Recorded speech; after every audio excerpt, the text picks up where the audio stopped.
Hallelujah. आपको पता कई प्रचारक लोग ज्यादा हालेलुया क्यों बोलते हैं? प्रचार समझ में नहीं आता है, इसलिए अपने प्रचार को बढ़ाने के लिए, टाइम को कवर करने के लिए ज्यादा हालेलुया बुलवाते हैं। मैं नहीं बुलवाता, मेरी आदत नहीं है। आप लोग सुने होंगे, मेरे पास स्टैंड है। हम क्रिसमस इसीलिए मना रहे हैं कि यीशु मसीह आया, मारा गया, मुर्दों में से जी उठा और आज पिता की दाहिनी ओर बैठा है। हालेलुया। पता वो दाहिनी ओर बैठ के क्या करा? बाइबल बताती है वो हमारे लिए बयान से बाहर प्रार्थना करना। जब हम गलतियां करते ना, वो प्रार्थना करता है, पिता एक मौका और दे। पता है कितने लोग 3 दिन की मीटिंग जब इस 1 महीने पहले हुई थी ना, कुछ प्रचार में कर रहा था, हम कहाँ से निकले हैं और कहाँ जाने के लिए, कौन कौन था और कौन कौन उस प्रचार को सुनना है। अगर आप सुने होंगे तो उस चीज को आप जानोगे। हालेलुया। आज कौन सी 25 तारीख है? 6 दिन बाद 7वां दिन लगेगा, न्यू ईयर लग जाएगा, नया साल आ जाएगा। हम वैसे ही पुराना जीवन जी रहे हैं कि नए साल में कुछ अलग करने की उम्मीद है हमारे अंदर से। हम परमेश्वर के लिए कुछ अलग करें। यूहन्ना 3:16 में क्या कहता है? परमेश्वर ने जगत से ऐसा प्रेम रखा कि उसने अपना इकलौता पुत्र दे दिया। आज हमको भी कुछ उसको देना है।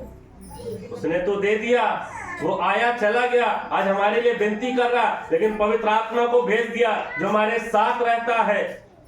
यूहन्ना 14:26 में लिखा है, जब सहायक अर्थात पवित्र आत्मा आएगा तुम्हें सब बातें सिखाएगा। उसने तो भेज दिया। समझ रहे हो मेरी बात को? ध्यान से सुनना। अगर मोबाइल चालू हो, स्पीकर पे हो, साउंड ऑन हो तो उसको बंद कर लीजिए, ठीक है?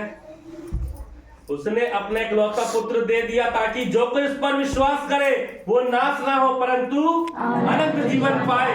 उसने अपना इकलौता पुत्र दे दिया। आज हम प्रभु को क्या दे रहे हैं?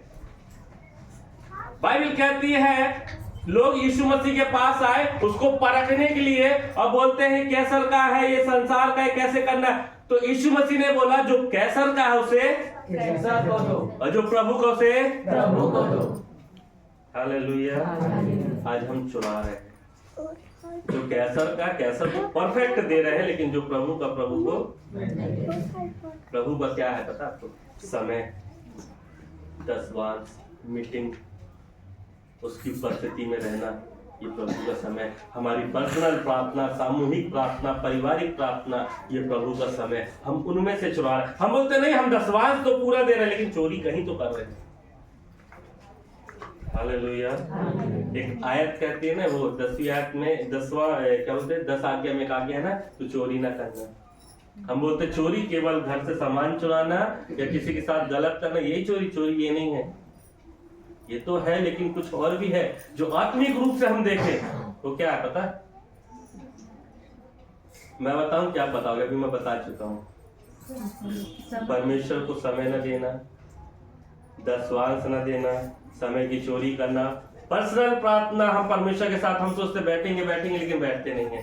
पर्सनल प्रार्थना का चोरी करना, पारिवारिक प्रार्थना जो घर में होती है उसकी चोरी करना, सामूहिक प्रार्थना जो चर्च में होती है, लोगों के घर में होती है, उसकी चोरी करना। समझ लो मेरी बात को? कई लोग हमारे यहाँ, कई लोग ऐसे हैं जो क्या होते हैं, त्योहारी ईसाई है, त्योहार में दिखते हैं। कई लोग ऐसे हमारे यहाँ पूरे साल नहीं दिखेंगे, पूरे साल गायब रहेंगे, लेकिन जब त्योहार आएगा तब सब इकट्ठा हो जाएंगे। आज हमारे चर्च में बहुत भीड़ होगी। चर्च के 3 गेट है, तीनों गेट खुले होंगे। आज हम प्रभु को क्या दे रहे हैं? केवल संडे आना। बाइबल कहती है सब कर अपने जीवन में, लेकिन एक चीज याद रखना कि तेरा क्या होगा? न्याय होगा। हर एक बात का, वो अच्छी हो या बुरी हो, हर एक बात का क्या होगा? परमेश्वर अपने नाम से बढ़कर के उसको महत्व दिया। और आज हम क्या नहीं कर रहे हैं? प्रार्थना तो कर ले रहे जैसे तैसे, लेकिन वचन जब पढ़ रहे हैं ना, सबसे कठिन और वचन समझने में। सबसे ज्यादा मुश्किलें आ रही जीवन में वचन को समझने में। दूसरा कुरिन्थियों 4:16 में 3:16 में क्या लिखा पता? दूसरा कुरिन्थियों 3:16 में लिखा है कि जब कभी उनका हृदय प्रभु की ओर फिरेगा वो पर्दा उठ जाएगा।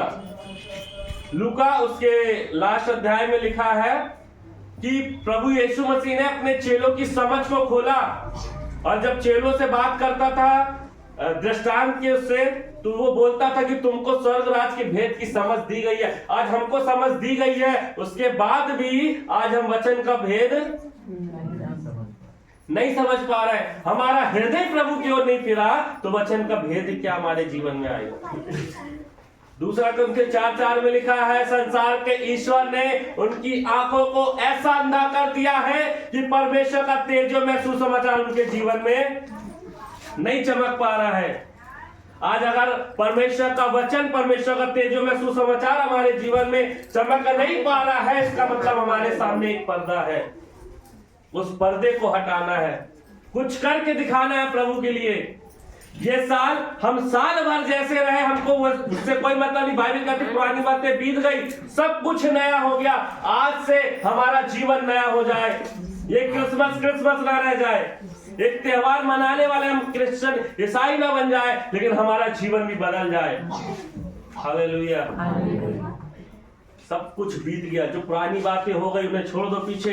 और जब आज परमेश्वर ने, अच्छा एक बात बताइए, जब आपका जन्मदिन आता है, आपका बर्थडे आता है, तो आप बोलते हैं ना साल भर परमेश्वर ने संभाला, साल भर हमारे बीत गए, एक और नए साल में हम प्रवेश कर लिए। और जब प्रवेश करते तो प्रार्थना क्या होती है हमारे लिए, प्रभु ये साल इसका आशीषों से भरा हुआ हो, उन्नति का साल हो। हालेलुया, समझ रहे हो?